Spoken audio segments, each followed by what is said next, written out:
Voilà, donc nous bénissons le Seigneur pour chacun d'entre vous, évidemment, donc qui écoutez cette parole merveilleuse. Alors, aujourd'hui, j'ai reçu un téléphone de quelqu'un de la région de Forbach, en France, qui dit « Pasteur, lâchez pas, lâchez pas ». Vous ne pouvez pas imaginer donc la parole de Dieu que vous annoncez, qui nous fait tellement de bien. Alors, nous glorifions le Seigneur, évidemment, pour cette parole, et nous n'avons pas l'intention, évidemment, de lâcher. Amen. Alors, on va jusqu'au bout. Alléluia. On est des jusqu'au boutistes.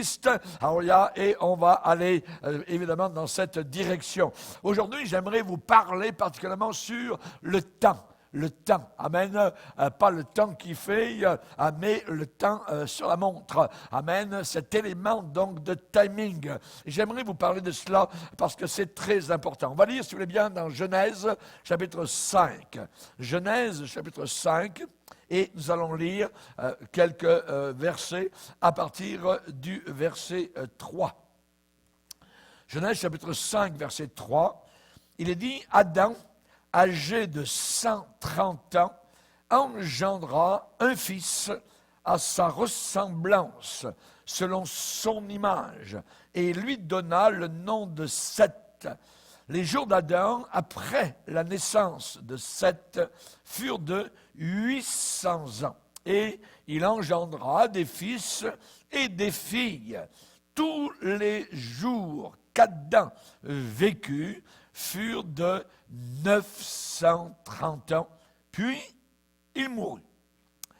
On pourrait lire évidemment cette phrase donc vis-à-vis de Seth qui lui a vécu 912 ans et au verset 8 il est dit tous les jours de Seth furent de 912 ans puis il mourut. Un peu plus bas vis-à-vis d'Énoch il est dit au verset 11 tous les jours d'Énoch furent de 905 ans puis il mourut. Kénan, un peu plus loin, donc verset 14, tous les jours de Kénan furent de 910 ans, puis il mourut.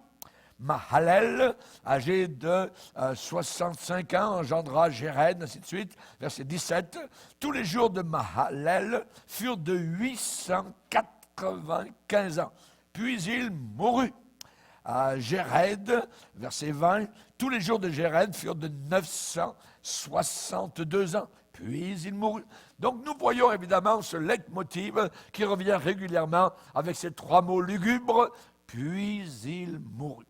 Seigneur, te demandons de bénir ta puissante parole, qu'elle puisse être pour nous un fortifiant, un avertisseur, et que nous puissions prendre garde dans les jours qui nous restent à vivre sur cette terre. Au nom puissant de Christ Jésus. Amen. Et tout le peuple dit Amen. Si vous voulez bien, on peut s'asseoir, frères et sœurs, chers amis, vous qui nous écoutez. Le temps. Nous voyons évidemment donc que le temps peut être long, comme il l'a été pour certaines personnes. Je ne sais pas de ce qu'on aurait l'air, au bout de 800 ans, au bout de 900 ans. Ouais. Mais sont des gens qui ont vécu, donc évidemment, un certain nombre d'années, mais même s'ils ont vécu longtemps, puis ils moururent. Puis ils moururent. Puis ils moururent. Alors, j'aimerais particulièrement que vous déclarez que la minute que nous vivons maintenant, vous ne la vivrez plus jamais. C'est une minute exceptionnelle. C'est une soirée exceptionnelle dans le timing de Dieu. Nous ne vivrons plus une soirée comme celle-ci, donc jamais. Pourquoi? Eh bien, parce que chaque matin, nous avons 86 400 secondes qui nous attendent. Chaque matin, voyez, ces secondes sont devant nous chaque matin à dépenser, à investir dans quelque chose, à faire. Je ne sais pas si vous avez votre banque, ça peut être la Caisse populaire, ça peut être la Banque royale, ça peut être toutes sortes de banques, mais si un jour vous allez à la banque Temps, elle s'appelle Temps, la banque Temps, eh bien, chaque matin, elle ouvre un nouveau compte. Tous les matins, il y a un compte d'ouvert. Et évidemment, donc, dans cette banque, on n'accepte aucune balance. On n'accepte aucun solde et aucun découvert. Si nous n'utilisons pas les dépôts de la journée, c'est une perte totale. Jésus dit, à chaque jour suffit sa peine. Mais demain sera un jour merveilleux, un temps glorieux, uniquement pour ceux et celles qui vivent dans la volonté de Dieu, au centre de la volonté du Seigneur, et qui prennent avantage, évidemment, de chaque moment que le Seigneur donne. Chaque seconde, chaque minute. Hallelujah. Au travers de mon ministère, j'ai parlé dans des collégiens, dans des écoles, parfois dans des universités. Et quand je dis aux jeunes gens, comme vous l'avez peut-être dit à certaines personnes, que le temps est court, très court, et que la vie est brève, généralement, les étudiants ne croient pas ça. Ils ne croient pas que la vie est brève. Pour eux, ils ont la vie entière devant eux et ne pensent pas du tout, évidemment, à la mort. La Bible dit, le monde passe et sa convoitise aussi. Mais celui qui fait la volonté de Dieu demeure pour l'éternité. Pour l'éternité. La Bible, elle a beaucoup de choses à dire sur le temps. J'aimerais vous dire un jour, j'étais en route avec mon épouse pour aller prêcher dans l'Ontario à Oshawa. Et on s'est arrêté sur la 401 en direction de Toronto. Et là, dans un restaurant sur le bord de l'autoroute, nous avons mangé et j'ai observé un tableau. Et sur le tableau, quelque chose de très intéressant y était écrit. Et je l'ai noté. J'ai pris une feuille de papier et je l'ai noté. Je vais vous le lire, ce qui était écrit dans ce restaurant en allant à Oshawa. L'horloge de la vie est montée une seule fois.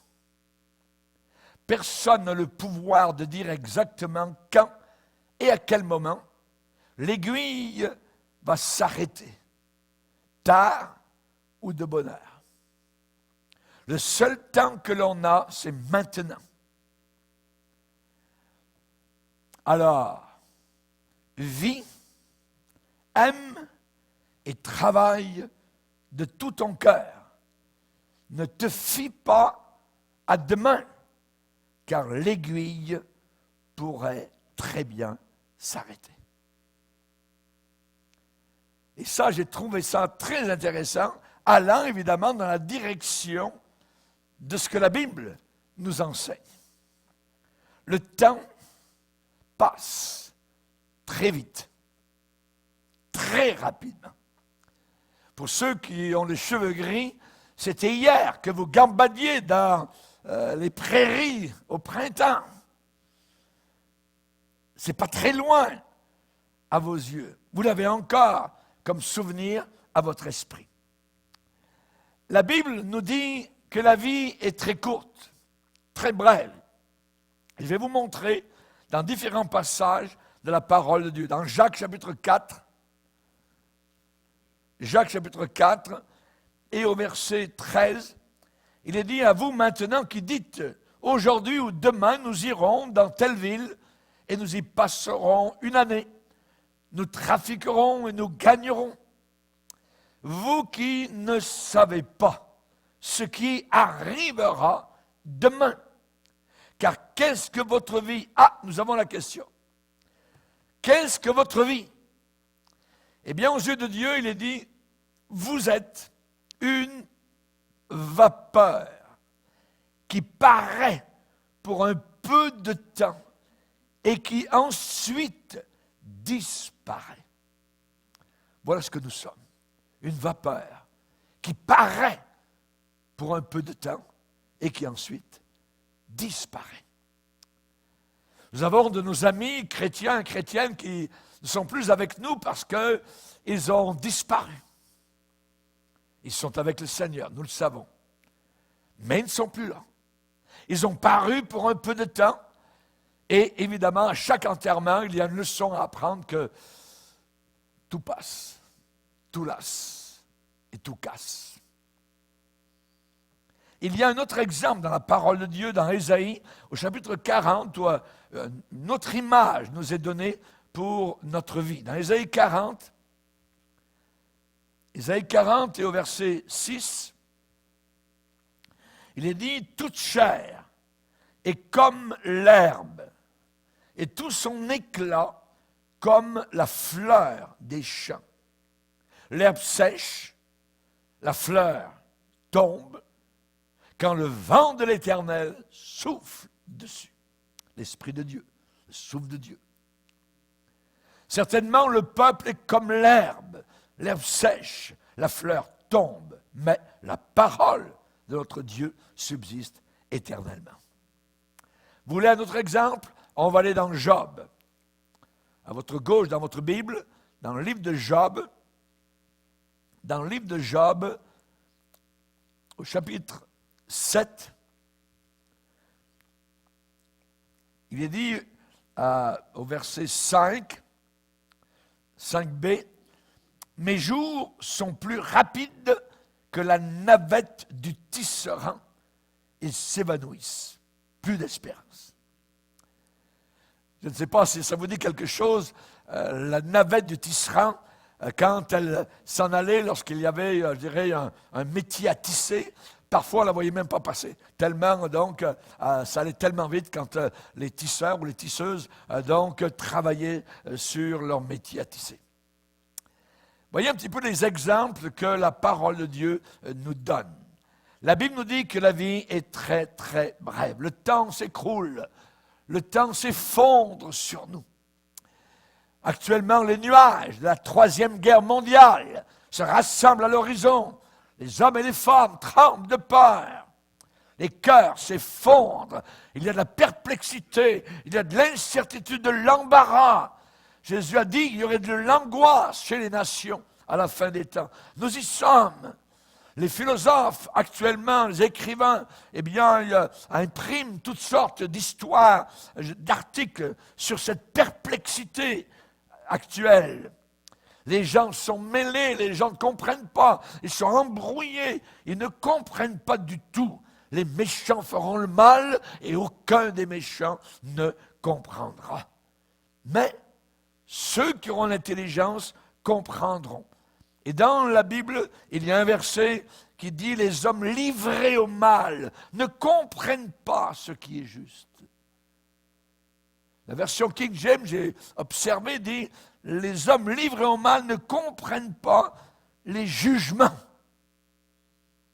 Ne comprennent pas lorsque Dieu commence à agir. Mais ceux qui cherchent l'Éternel comprennent tout. Alléluia. Ça ne veut pas dire dans tous les détails, mais nous comprenons évidemment donc le panorama de ce que nous vivons actuellement. Les gens sont embrouillés, ne comprennent pas. Leurs esprits sont troublés, ils sont indécis. Un jour, ils font un pas de l'avant, après, ils font 2 pas de recul. Ils ne savent pas, tout est vague et indécis. Et ils vivent des situations très, très complexes. Donc, les gens sont tirés, étirés, écartelés en divers sens. Et il y a beaucoup de détresse. Il n'y a pas de bonheur ici-bas sur la terre sans Jésus. C'est nous qui avons découvert le gros lot. Alléluia. Le trésor, le sens de la vie, le pourquoi. Notre point d'interrogation s'est transformé en un point d'exclamation. Ah! C'est ça que je cherchais. C'est ce que j'ai découvert. Alléluia. Merci Seigneur. Qui nous fera voir le bonheur? Des gens. Dans l'Ancien Testament, on posait la question. Qui nous fera voir le bonheur? Ça veut dire qu'ils ne l'avaient pas. Ils le cherchaient. Et dans le psaume 11, il est dit, quand les fondements, quand les fondations s'écroulent, le juste, que ferait-il? Amen. Nous avons la réponse. Le juste regarde à Dieu. Le juste attend le Seigneur. il voit que tout est préparé pour le retour du Seigneur Jésus-Christ. Alléluia. Merci Seigneur. Qu'est-ce qui ne va pas? Qu'est-ce qui ne va pas? Eh bien, l'homme aujourd'hui actuel, l'homme moderne, est exactement identique comme au temps de Jérémie. Et Jérémie a dit, le cœur de l'homme est tortueux, trompeur par-dessus tout, et il est méchant. Vous voyez toute la méchanceté autour, tout le mensonge, toute la tricherie, tous les faire à croire, les cœurs brisés. Le cœur de l'homme est tortueux par-dessus tout et il est méchant désespérément. Qui peut le connaître? Et partout où je suis allé dans le monde, eh bien, j'ai découvert, évidemment, quelque chose. J'ai découvert que l'homme est exactement le même aux antipodes d'ici, aux quatre coins de la planète Terre. L'homme est partout le même sur les 5 continents du monde. Pareil. Si je prêche au Canada, si je prêche aux États-Unis, si je prêche à Haïti, en France, dans le Pacifique, en Belgique, en Angleterre ou ailleurs, voyez, je n'ai pas besoin de changer mes messages, d'adapter mon message parce que je suis sur tel continent ou dans tel pays. Je n'adapte jamais mon message, voyez, absolument pas. Il y a des gens qui veulent adapter le message parce qu'ils parlent à telle catégorie pour être plus appropriés et ainsi de suite. Non, non, non, non. Quand je prêche l'évangile authentique, je suis approprié. Je suis utile. Hallelujah. Je suis pertinent. Hallelujah. Gloire au Seigneur. Aujourd'hui, plus les prédicateurs ou les chrétiens essaient de devenir appropriés, à ce moment-là, ils deviennent inappropriés. Les Juifs, eh bien, eux, ils attendaient des miracles. Les Grecs étaient philosophes. Ils voulaient évidemment philosopher sur l'Évangile, le sens de la vie. Ils avaient Platon, Socrate, ils avaient toutes sortes de philosophes, voyez. Et Paul dit, dans ce milieu-là, nous prêchons Christ crucifié. Alléluia. Sans aucune sagesse de langage. Amen. Paul n'a pas dit, je suis venu avec une supériorité de langage. Non, je suis venu avec l'Évangile. J'ai prêché la croix. Alléluia. Simplement. La puissance du calvaire. Alléluia. On n'a pas besoin d'avoir un nouveau jargon chrétien. La psychologie est entrée dans l'Église aujourd'hui avec un nouveau jargon. On n'a pas besoin de ce jargon-là.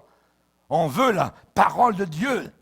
Nous en parlons de l'Évangile, non avec les discours qu'enseigne la sagesse humaine, la psychologie, mais nous en parlons selon l'Esprit de Dieu qui va au cœur des hommes pour les sauver, les délivrer de leurs péchés.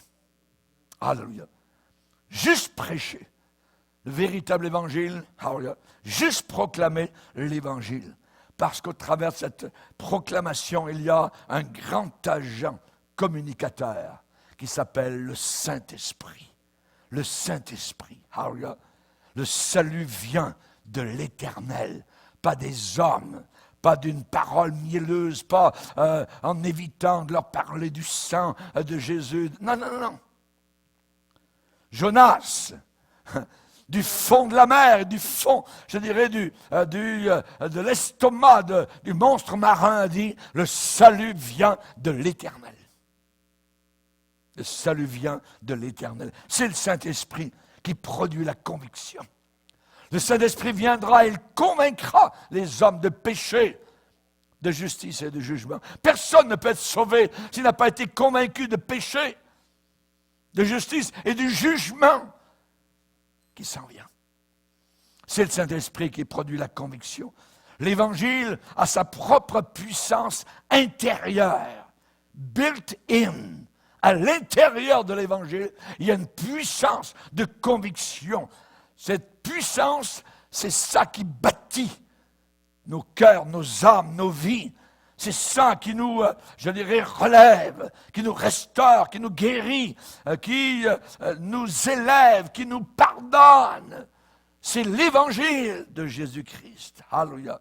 Et Cet évangile a la capacité de nous régénérer. Nous régénérer. C'est puissant. Jésus a parlé de cela en disant, le vent souffle. Le vent souffle. Alléluia. Que le vent de l'Esprit puisse souffler sur ton cœur, sur ton âme, sur l'Église, sur ta famille, sur tes enfants. Alléluia. Gloire au Seigneur. Paul a dit, je ne suis pas venu à Corinthiens avec une supériorité de langage. Non, non. Simplement avec l'Évangile. Ce que j'ai, je te le donne, a dit l'apôtre Pierre. Alléluia. Merci Seigneur. L'œuvre du Saint-Esprit, amen, c'est quelque chose d'inimaginable. Aucun homme ne peut faire ça. Il n'y a pas des ficelles à tirer. Il n'y a pas premièrement, deuxièmement, troisièmement, quatrièmement. Non. C'est le Saint-Esprit. Quand l'Évangile est prêché, alléluia, la personne dont le cœur est touché par l'Esprit sait que c'est la vérité. Il sait que c'est la vérité. À nous d'être fidèles dans notre témoignage. Continuons à être fidèles. Les Actes des Apôtres est un livre de la Bible. En réalité, ce n'est pas les Actes des Apôtres, ce sont les actes du Saint-Esprit, au travers des apôtres. Alors le temps que nous avons est très court, très bref. David a dit, Seigneur, dis-moi quelle est la fin de ma vie, le terme de ma vie.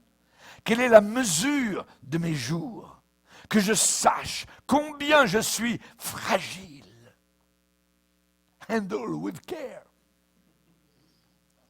Fragile. Voici, tu as donné à mes jours la largeur de ma main. Hey. Ma vie est comme un rien devant toi.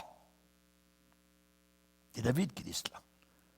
Moïse a dit, Seigneur, 1000 ans à tes yeux sont comme le jour d'hier. On n'est pas dans le même diapason. Nous sommes de la terre. Nous sommes attachés à la poussière. Moïse a dit, Seigneur, tu es grand. 1000 ans. Un petit bout de temps, ça.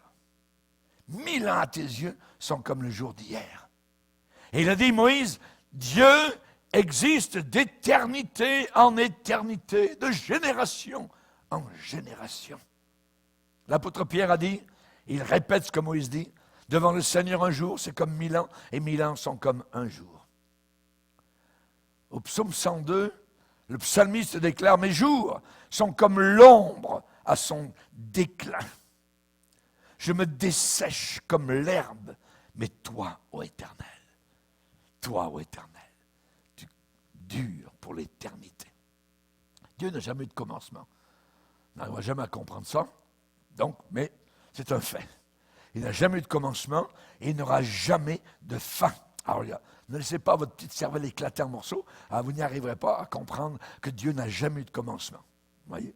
Et il n'aura jamais de fin. Alors, mon esprit, ma pensée ne peut pas comprendre une telle chose, mais nous sommes branchés et nous avons été placés dans le temps et dans l'espace. C'est là notre place. À chacun de nous est alloué, je dirais, le même montant de temps. 1440 minutes par jour. Tous. Nous avons tous 168 heures par semaine. Nous avons tous 24 heures devant nous par jour. Et ça passe vite. Dès le psaume 90, et nous nous envolons. Ça passe vite. Qu'est-ce que votre vie? Vous êtes une vapeur qui paraît un peu de temps et disparaît. Paraît, disparaît. Donc, il y a l'urgence du temps. Éphésiens 5 nous dit, rachetez le temps, car les jours sont mauvais. Si je devais aujourd'hui revivre ma vie, posez-vous la question, si vous deviez faire cela. Si je devais revivre ma vie, qu'est-ce que je ferais? Si je savais que Jésus revient demain, dans 24 heures, vous savez ce que je ferais? Je vais vous le dire. je ferai exactement ce que je suis en train de faire maintenant. Parce que je suis dans la volonté de Dieu. Mais vous, que feriez-vous? Jésus revenait dans 24 heures. Si vous êtes dans la volonté de Dieu, en train de faire fidèlement ce qui vous est demandé, alors continuez droit de l'avant. Continuez devant vous jusqu'au moment de son apparition. Du reste, ce qu'on demande de serviteurs de Dieu, de servantes du Seigneur, c'est que chacun soit trouvé fidèle. On ne nous demande pas d'avoir du succès, on ne nous demande pas d'avoir de la réussite, on nous demande d'être fidèle à Dieu. Fidèle. Il y a une sorte de tyrannie du temps, une sorte de dictature du temps, parce que le temps nous contrôle. Et souvent, on dit, j'ai pas le temps. J'ai jamais assez de temps. Et je peux vous le dire aussi. Mon épouse a essayé, et moi, elle, il semble qu'on a vécu 3 vies en une. Mais il nous manque encore du temps.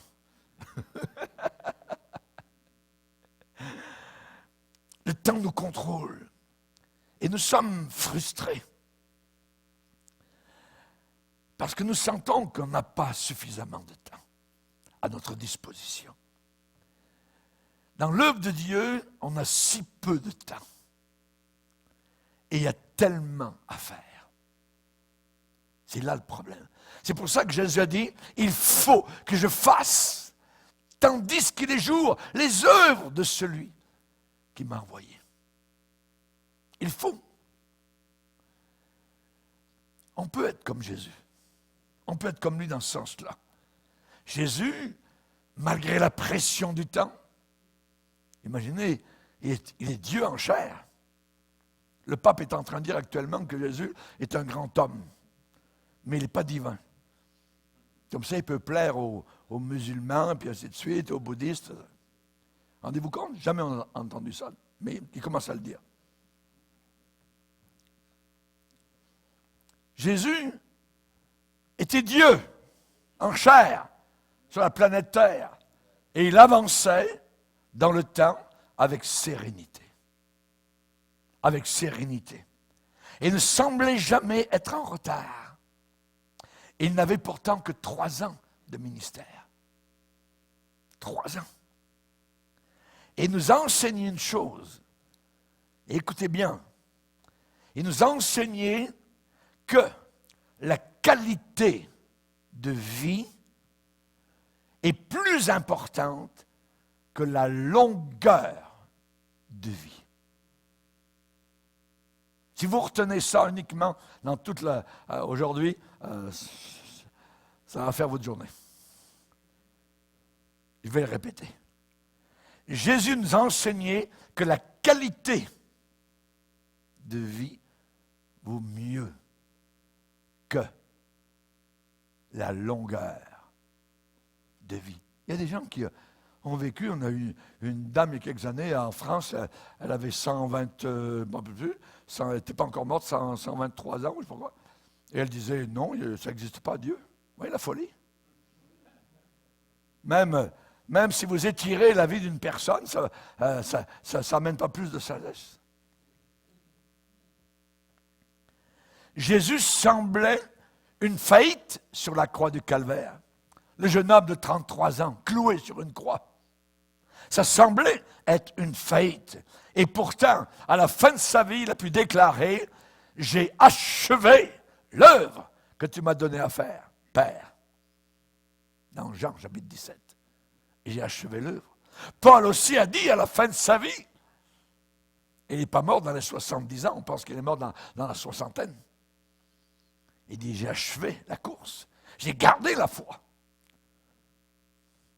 Ce n'est pas la longueur de vie qui est importante. C'est la qualité de vie pendant le temps que Dieu nous alloue ici-bas sur cette terre. Alors il faut accomplir quoi? Les œuvres que Dieu a préparées. Parce que je pense moi, parce que j'imagine. Non, ce que Dieu, lui, a préparé devant moi pour que je les accomplisse.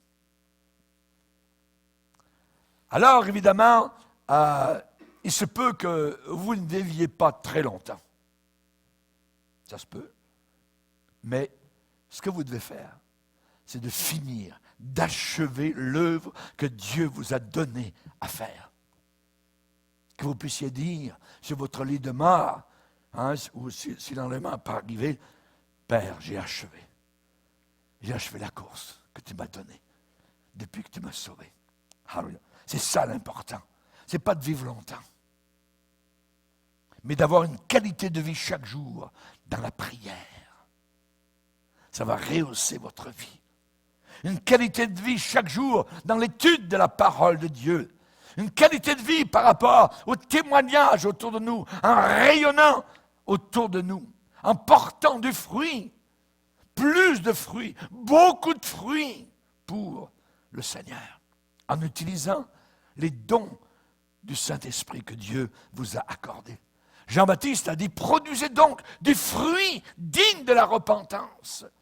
Car la hache est déjà placée pour sectionner la base des arbres. Et tout arbre qui ne portera pas de bons fruits sera coupé et jeté au feu. Il parle de l'enfer.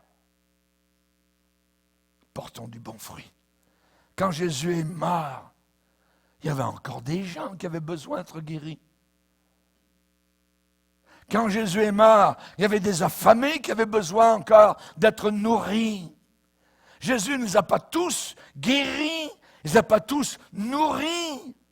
Jésus a guéri ceux qui sont venus sur son chemin. Jésus a nourri ceux qui avaient faim. La chose principale avec Jésus, c'était sa mort et sa résurrection. Il venait pour cela. La croix et la résurrection. Et Jésus savait, et il a réalisé que le salut, voyez, éternel de l'homme est bien plus important que juste son corps, que le corps de l'homme. Vous vous rappelez l'histoire du paralytique? On a descendu du plafond d'une maison qui a été défoncée. Qu'est-ce que Jésus lui a dit? Jésus lui a dit, sois guéri, tes péchés sont pardonnés. Non. Je viens d'inverser l'ordre. Jésus n'a pas dit ça. Jésus a dit, premièrement, tes péchés sont pardonnés. Et ensuite, deuxièmement, Jésus lui a dit, sois guéri. Il y a un ordre des choses, voyez. Et je préfère avoir mes péchés pardonnés par-dessus tout que d'être guéri sans être sauvé. Que de personnes ont été guéries dans leur corps par le Seigneur. Rappelez-vous les 10 lépreux. C'est un exemple. Il y en a 9 qui ont été guéris, ils n'ont pas été sauvés. Un seul a été guéri et sauvé. C'est très important, très important. Ça servirait à quoi? D'être guéri et de descendre en enfer. Il faut être sauvé. Il y a une dame qui était jeune fille, elle faisait du ski et elle a eu un accident de ski, elle est tombée paralysée. Elle a prié le Seigneur et le Seigneur ne l'a pas guérie. Elle s'appelle, très connue, Johnny Erickson Tada. Et très souvent, elle a déclaré dans son témoignage, ça a valu la peine d'être paralysé pour savoir que mes péchés ont été pardonnés et que je vais au ciel.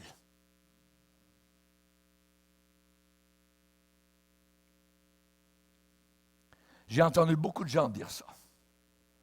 Des gens sur des chaises roulantes, des gens étendus sur des lits. Ils disent, ouais, bon, j'ai pas été guéri, je le demande au Seigneur, mais je ne le suis pas. Mais mon âme est sauvée. Je vais au ciel.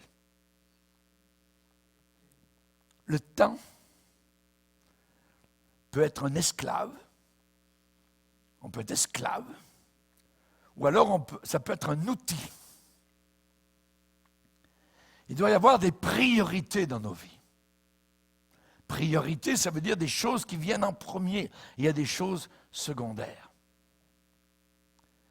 Je vais vous poser une question. Est-ce que vous êtes déjà assis pour écrire certaines priorités dans votre vie? Des priorités, des choses qui vont dépasser toutes les autres. Votre vie et la mienne devraient être planifiées soigneusement. Soigneusement. Paul dit rachetez le temps. Pierre va dire pendant le temps qui lui reste à vivre dans son corps. Pendant le temps qui lui reste. Demandez au Saint-Esprit.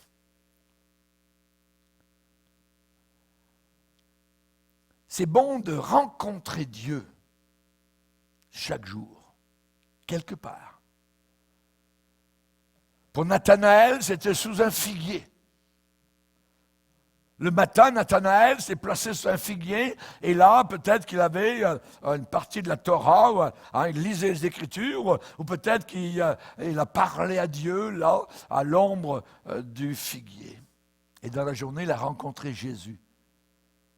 Et Jésus lui a dit, Nathanaël, quand tu étais sous le figuier, je t'ai vu. Est-ce que vous avez un moment particulier, personnel, avec le Seigneur? Dès le début de ma vie chrétienne, je me rappelle, je travaillais en Nouvelle-Calédonie après que j'ai quitté la marine dans un grand hôtel touristique, donc, qui est maintenant le Club Méditerranée, le Club Med, et ça s'appelait auparavant le Château Royal. Et donc, je travaillais dans la comptabilité de ce grand restaurant, ce grand complexe hôtelier. Et à midi, après avoir mangé au restaurant de l'hôtel, j'avais trouvé un coin, je montais, j'escaladais, juste une sorte de falaise au-dessus de l'océan Pacifique.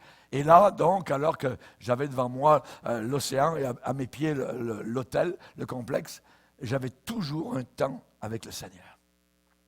Et je m'en rappelle avec émotion, parce que dans ces temps-là, j'avais une Bible, je la lisais.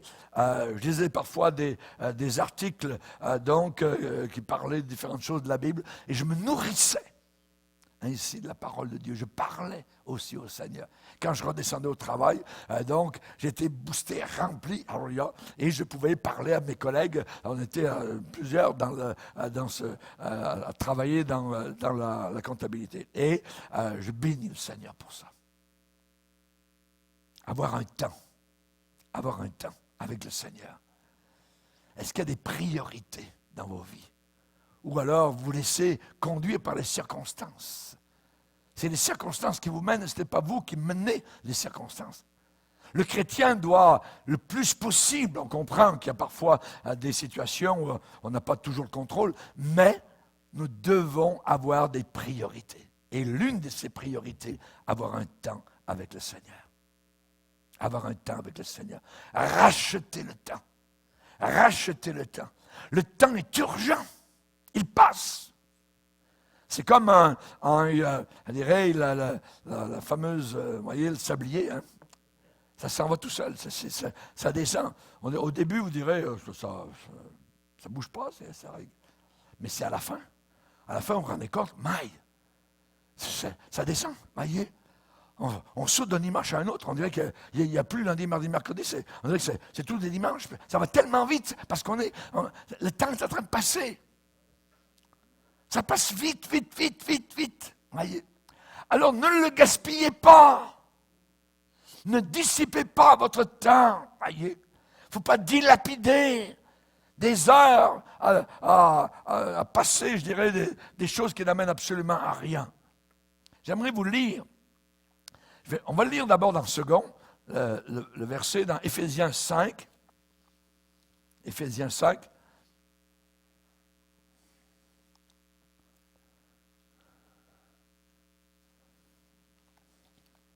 Éphésiens chapitre 5, verset 15.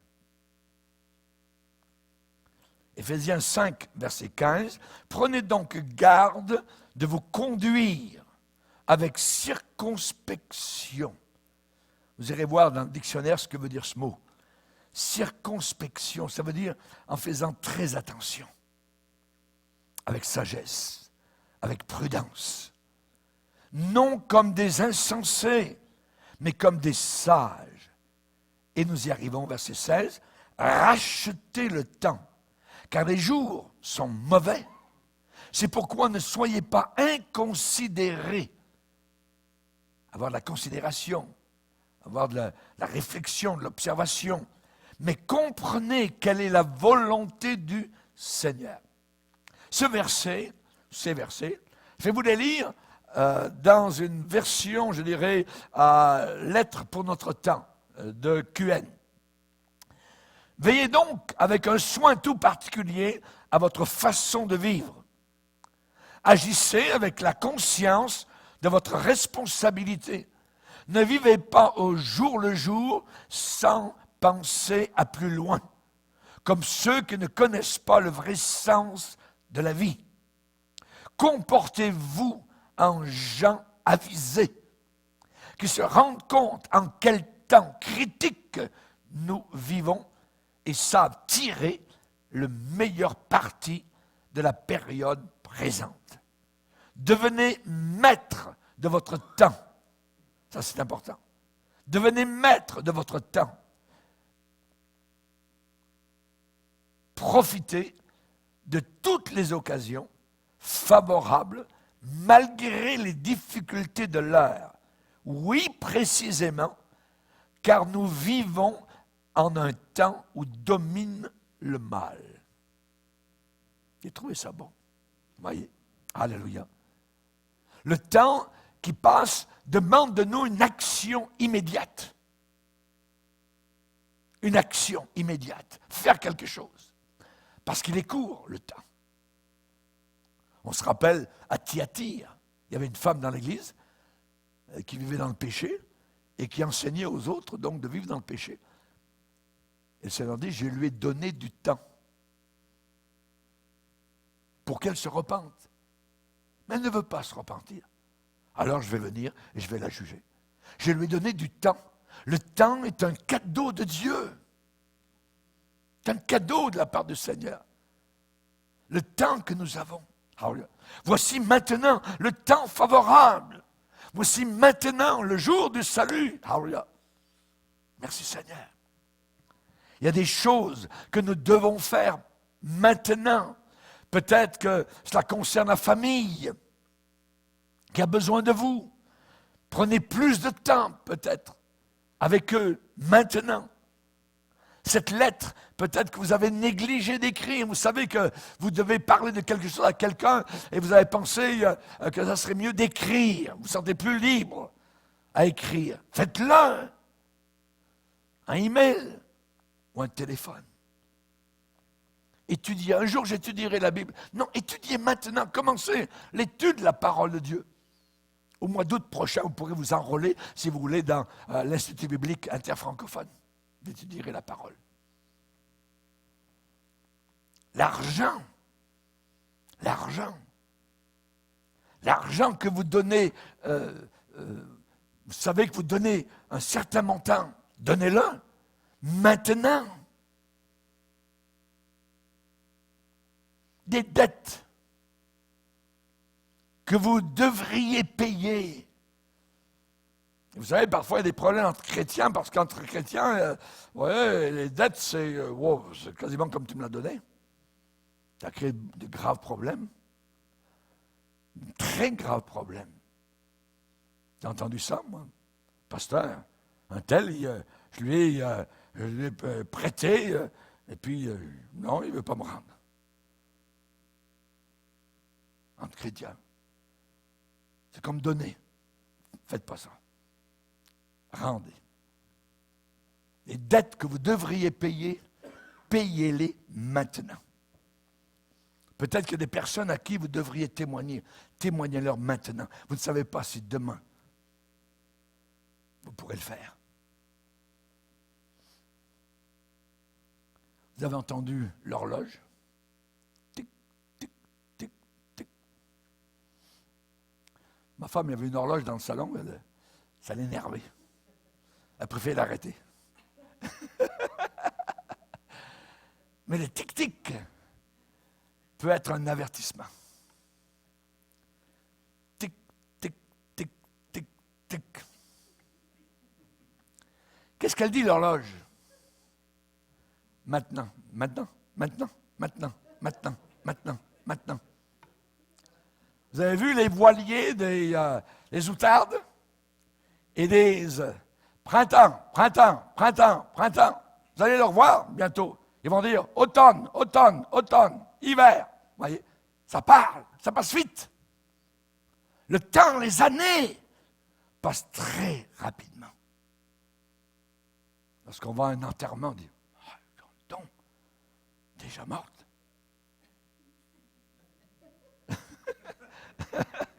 C'est trop rapide.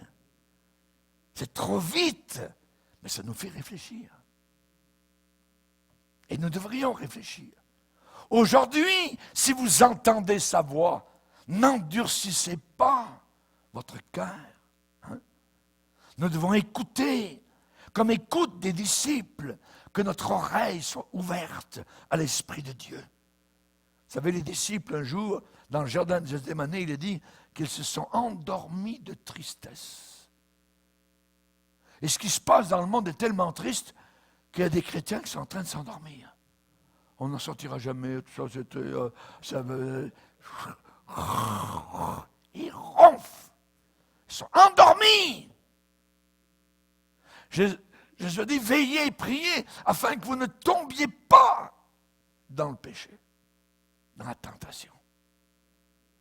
Mais à un autre moment, il est dit qu'alors que Jésus les avait amenés sur la montagne de transfiguration, il est dit, s'étant tenus réveillés, ils virent la gloire de Dieu. Et pourtant, ils étaient appesantis, là aussi, par le sommeil. Mais s'étant tenus éveillés, ils virent la gloire de Jésus.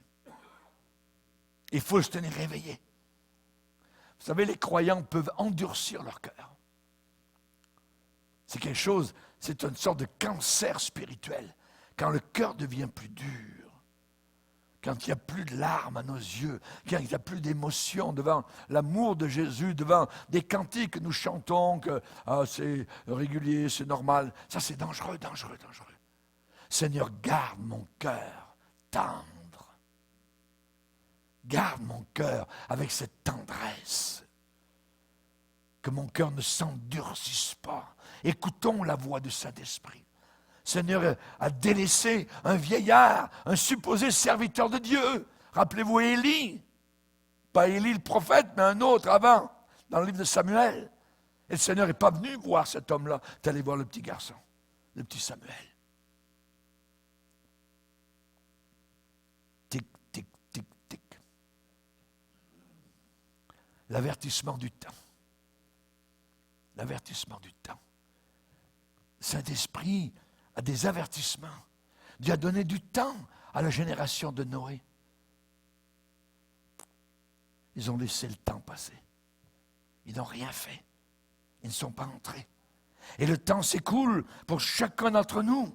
Soyons certains d'avoir véritablement abandonné notre vie au Seigneur. Totalement. Je lui ai donné du temps pour qu'elle se repente. Elle ne veut pas. Hélas. Nous ne devons pas uniquement demander à Jésus qu'il soit notre sauveur, mais qu'il soit en même temps notre patron, notre boss, notre Seigneur véritable. Il y a une contradiction quand on dit non Seigneur. Non Seigneur. Seigneur, c'est le boss, il fait ce qu'il veut. On veut toujours dire oui Seigneur. Oui Seigneur. Abraham, voilà ce que j'ai prévu pour toi. Me voici Seigneur. C'est ton enfant que je veux. Ce que je t'ai donné, je te le redemande. Si Dieu vous redemandait les bénédictions qu'il vous a accordées, est-ce que vous seriez prêt à les laisser aller? C'est ce qu'il a fait à Abraham.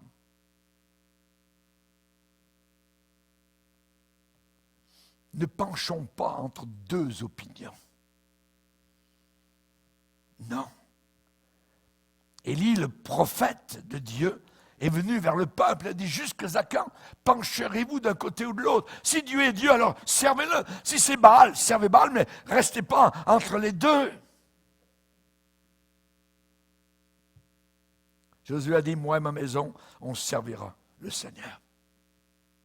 Judas a eu du temps. Il a laissé passer le temps. Samson avait du temps. Il passait les nuits avec les femmes prostituées, avec la pornographie. Il a eu du temps. Il a eu des yeux crevés. Le roi Saül a eu du temps. Pendant des années, il jalousait David, le poursuivait dans le désert. Une fois, pour uniquement le petit David, il envoie 3000 soldats. 3000 pour chercher une petite perdrix dans le désert.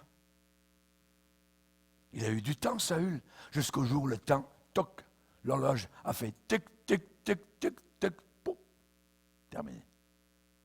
C'était fini. Il a pris son épée et il s'est suicidé.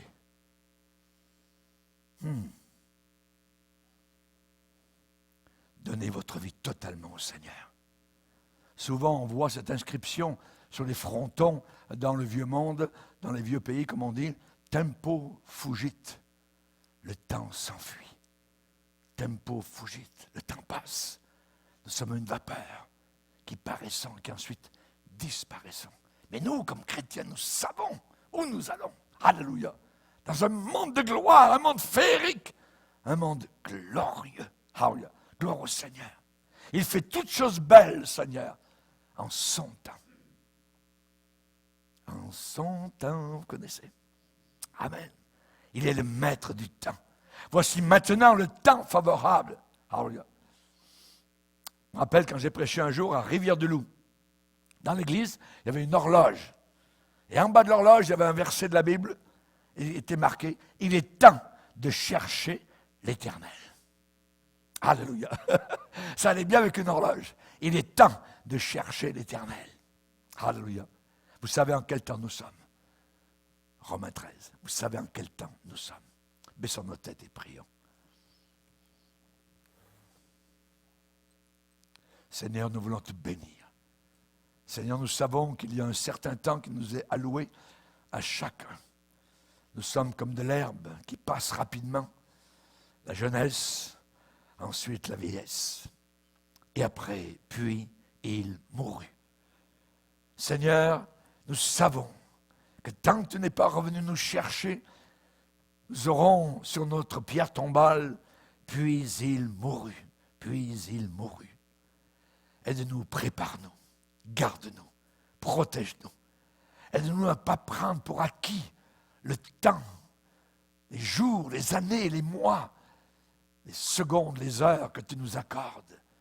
C'est toi qui nous accordes ce temps pour te servir, pour t'aimer, pour te prier, pour vraiment être à notre poste. Dans le nom puissant de Jésus, Amen. Et tout le peuple dit, Amen. Alléluia. Gloire à Dieu. Que Dieu soit béni. Voilà.